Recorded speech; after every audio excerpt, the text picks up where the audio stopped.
ሰላም ጤና ይስጥልኝ እንደምንላችኋል ውድ ተመልካቾቻችን ከአባይ ቴሌቪዥን የሚተላለፍላችሁ የዕለተ አርብ የካቲት 6 2018 ዜና ለፍታ የመረጃ ሰዓታችን ተጀምሯል።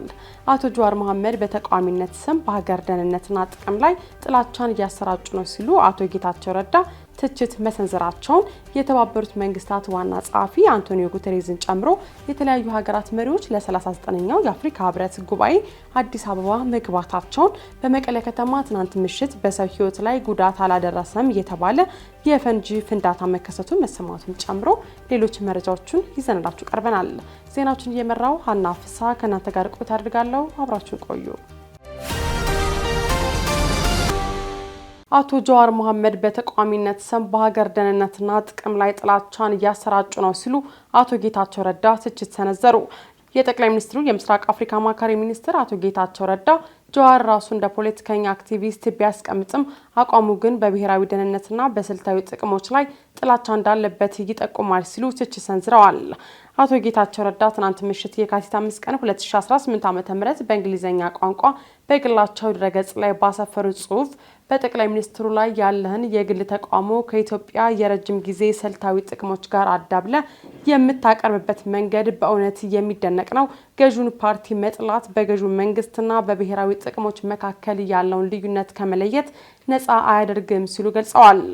አቶ ጌታቸው በጽሁፋቸው አክለውም ኢትዮጵያ በሱዳን ግጭት ዙሪያ ስልታዊ ጥቅሟን ለማስጠበቅ የምታደርገውን ጥረት በተደጋጋሚ ስትወርፍ ቆይታል ሲሉ አቶ ጀዋር መሐመድን ተችተዋል።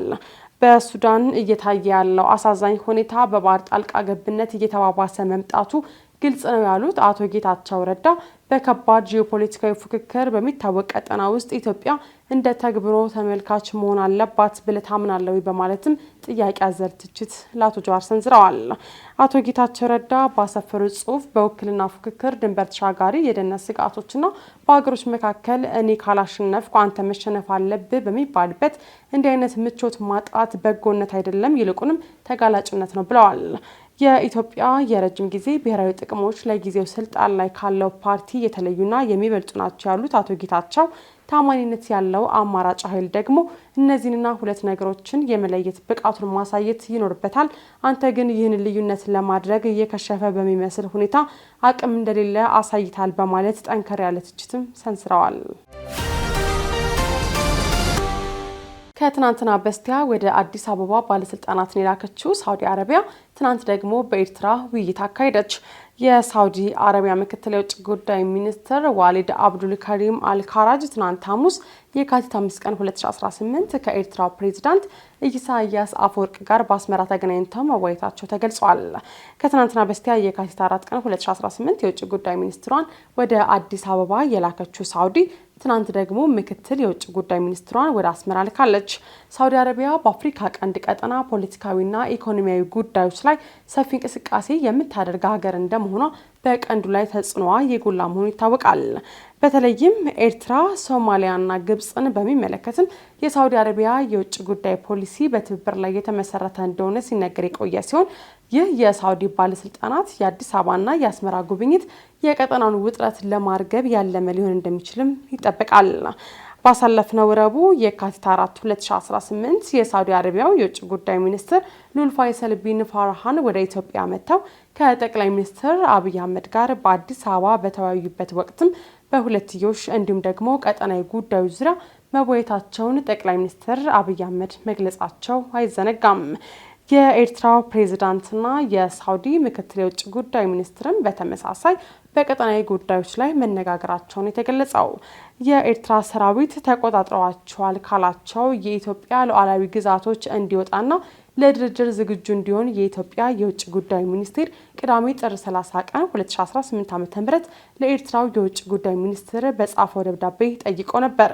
ኤርትራ በኢትዮጵያ የውስጥ ጉዳይ እጇን እያስገባች እንደሆነና ከዚህም እንድትታቀብ ጠቅላይ ሚኒስትር አብይ አህመድ ከሳምንት በፊት በፓርላማ በነበራቸው ቆይታ መናገራቸውም አይዘነጋም።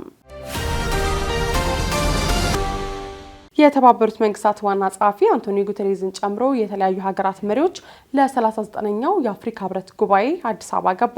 39ኛው የአፍሪካ ህብረት የመሪዎች ጉባኤ ከነገ የካቲት 7 ጀምሮ ለ2 ቀናት የሚካሄድ ሲሆን ከጉባኤ አስቀድሞ የካቲት 4 እና 5 የስራ አስፈጻሚ ምክር ቤት 48ኛ መደበኛ ስብሰባ ተካሂዷል።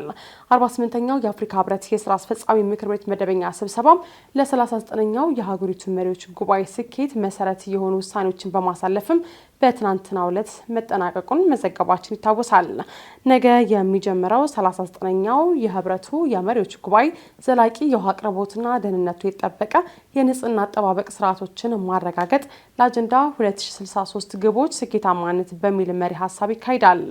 ይህንን ተከትሎም የተባበሩት መንግስታት ዋና ጸሐፊ አንቶኒዮ ጉተሬዝ የአፍሪካ ልማት ባንክ ፕሬዚዳንት ዶክተር ሲዲ አሉድታህ ጨምሮ የተለያዩ የሀገራት መሪዎች በ39ኛው የአፍሪካ ህብረት የመሪዎች ጉባኤ ላይ ለመሳተፍ ከትናንትና ጀምሮ አዲስ አበባ እየገቡ ይገኛሉ። የጅቡቲ፣ የናምቢያ፣ የላይቤሪያ፣ የሞዛምቢክ፣ የማዕከላዊ አፍሪካ ሪፐብሊክ፣ የጋቦን፣ የዚምባብዌ፣ የአንጎላ እንዲሁም የቦትስዋና ፕሬዚዳንቶች አዲስ አበባ የገቡ ሲሆን በተመሳሳይ የካሜሩንና የአልጄሪያ ጠቅላይ ሚኒስትሮችም የናይጄሪያ፣ የሲሸልስ እንዲሁም የኮት ዲቫር ምክትል ፕሬዚዳንቶችን ጨምሮ የሌሎች ሀገራት መሪዎች መግባታቸውን የተገለጸው። በጉባኤው ላይ ኢትዮጵያ ብሔራዊ ጥቅሞቿን በሚያስጠብቁና ከፍ በሚያደርጉ ጉዳዮች ላይ በንቃት ለመሳተፍ መዘጋጀቷን የመንግስት ኮሚኒኬሽን አገልግሎት ሚኒስትር ዴኤታ ተስፋውን ጎበዛይ በትናንትናው ዕለት በሰጡት መግለጫ ማስታወቃቸው አይዘነጋም። በመቀለ ከተማ ትናንት ምሽት በሰው ሕይወት ላይ ጉዳት አላደረሰም እየተባለ የፈንጂ ፍንዳታ መከሰቱ ተሰማ። ትናንት የካቲት 5 2018 ዓ.ም ምሽት 3 ሰዓት ተኩል አካባቢ በትግራይ ክልል መቀመጫ መቀለ ከተማ አዲ ሀቂ ክፍለ ከተማ መቀለ ዩኒቨርሲቲ አዲ ሀቂ ካምፓስ ዙሪያ የፈንጂ ፍንዳታ ተከስቶ እንደነበረ መቀለ ኤፍኤም የከተማ አስተዳደሩ ሰላምና ጸጥታ ጽሕፈት ቤት ዋቢ አድርጎ ዘግቧል። ሆኖም በፍንዳታው በሰውም ሆነ በንብረት ጉዳት እንዳልደረሰ ነው ዘገባው ያመለከተው። የፍንዳታ መከሰቱን ተከትሎም የከተማው ሕዝብ መደናገጡ የተገለጸ ሲሆን በከተማዋም ተመሳሳይ ፍንዳታዎች ከዚህ ቀደም ሲከሰቱ እንደነበርም ይታወሳል። ከወራት በፊት ይህ የትናንት ማታው ፍንዳታ በተከሰተበት አካባቢ ተመሳሳይ የፈንጂ ፍንዳታ ተከስቶ እንደነበር አይዘነጋም። የፍንዳታው ምክንያትና የፈጸመው አካል በውል ባይታወቅም በክልሉ የእርስ በርስ ሽኩቻ ውስጥ የገባው የህወሓት ቡድን እንዲህ አይነት ፍንዳታዎች ለፖለቲካ ዓላማ እየተጠቀሙባቸው ነው በሚል ይወነጀናል። በፕሪቶሪያው ስምምነት ትጥቅ ያልፈታው የህወሓት ቡድን በክልሉ አፈና እያደረገ የእርስ በርስ ሽኩቻ ውስጥ እየገባና የጦርነት ትንኮሳ እየፈጸመ ነው በሚልም ክስ ይቀርብበታል። በኦሮሚያ ክልል ከአሚያና ናኖ ወረዳዎች የተፈናቀሉ ከ1200 በላይ ሰዎች ወደ ቀያቸው መመለሳቸው ተነገረ። ከኦሮሚያ ክልል ምዕራብ ሸዋ ዞን 2 ወረዳዎች ተፈናቅለው በጉራጌ ዞን ተጠልለው የነበሩ ከ1200 በላይ ተፈናቃዮችን ወደ አካባቢያቸው እንዲመለሱ ማድረጉን በጉራጌ ዞን የአበሽጌ ወረዳ አስተዳደር አስታውቋል። ነዋሪዎቹ ከ2 ዓመታት በፊት በጸጥታ ምክንያት የተፈናቀሉት ከኦሮሚያ ክልል ምዕራብ ሸዋ ዞን አሚያና ናኖ ከተባሉ ወረዳዎች እንደሆነና በማዕከላዊ ኢትዮጵያ ክልል ጉራጌ ዞን አበሽጌ ወረዳ ተጠልለው መገኘታቸውን የአበሽጌ ወረዳ አስተዳደር አስታውቋል። የአበሽጌ ወረዳ ዋና አስተዳዳሪ አቶ ካሱ ጀዋር የመመለስ ስራው የተከናወነው የኦሮሚያና የማዕከላዊ ኢትዮጵያ ክልሎች በጋራ ባደረጉት የተቀናጀ ስራ መሆኑን ተናግረው ባለፉት 2 ቀናት ብቻ በምዕራብ ሸዋ ዞን አሚያ ወረዳ 4 ቀበሌዎች የተፈናቀሉ ከ1200 በላይ ነዋሪዎች ወደ አካባቢያቸው እንዲመለሱ ተደርጓል ብለዋል። ዶችቤሌ አነጋገርኳቸው ያላቸው ወደ አሚያ ወረዳ የተመለሱ 2 ነዋሪዎች ወደ ቀደመ መንደራቸው ሲደርሱ የአካባቢው ነዋሪና የቀበሌ አመራሮች በደስታና በፈገግታ እንደተቀበሏቸው ተናግረዋል። የተመለስነው በያዝነው ሳምንት ማክሰኞ ነው ያሉት ነዋሪዎቹ እስካሁን ምንም ያጋጠመን ነገር የለም ሲሉ አክለዋል። ነገር ግን ወደፊት ዳግም ተመሳሳይ መፈናቀል እንዳይፈጠር ጥበቃ ያስፈልገናል። ወደ ቀደመ ኑሯችን እስክንመለስ የመቋቋሚያ ድጋፍ ቢደረግልን መልካም ነው ብለዋል። የአበሽጌ ወረዳ ዋና አስተዳዳሪ አቶ ካሱ ጀዋር በበኩላቸው ተመላሽ ተፈናቃዮቹ በተመለሱባቸው በምዕራብ ሸዋ ዞን አሚያና ናኖ ወረዳ የደህንነት ዋስትናቸውን በተመለከተ ከአመራሮች ጋር ሰፊ ውይይት መደረጉን ተናግረው በሁለቱም ወረዳዎች የሚገኘው የኮማንድ ፖስት ጽሕፈት ቤት ለነዋሪዎቹ ደህንነት ሙሉ ዋስትና እንደሚወስድ አረጋግጦልናል ብለዋል። መልሶ መቋቋሙን በተመለከተ የወደሙ መኖሪያ ቤቶቻቸውን መልሶ ለመስራትና ቁሳቁሶችን ለመደገፍም የወረዳው ነዋሪዎችን በማስተባበር ድጋፍ ለማድረግ ታቅዷል ማለታቸውን ዘገባው አክሏል። የዕለተ አርብ የዜና ላፍታ የመረጃ ሰዓታችን የተከታተላችሁትን ይመስል ነበር። አብራችሁ ስለቆያችሁ ከልብ እያመሰገን በያላችሁበት መልካም ቀን